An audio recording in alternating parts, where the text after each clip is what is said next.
how to stop the iPhone from listening to you. Let me talk about it, and if this is your first time here on this channel, consider subscribing for more tutorials and videos like this one.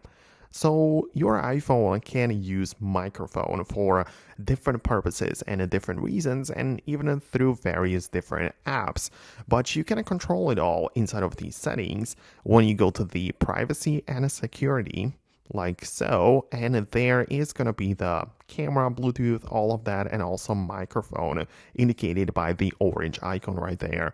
You can get inside, and of course here you control which application can access your microphone. So if you feel that some apps have been sort of like quote unquote listening to you, then you can just turn it off right here, and it just means that this particular app has no longer access to use your microphone and therefore listen to you.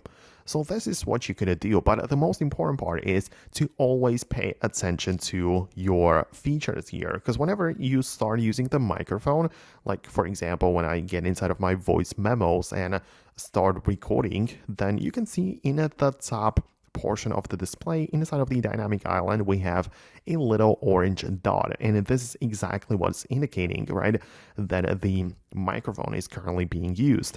And also if you go to the control center at the top, you see exactly which app has been using it recently, so that is like a nice privacy feature to always know what's going on. So let me know in the comments below if you found what you needed. Hit the thumbs up to let me know that you liked the video, and subscribe for the next quick tutorials and explanations like this one. So thanks a lot, and I'll see you later.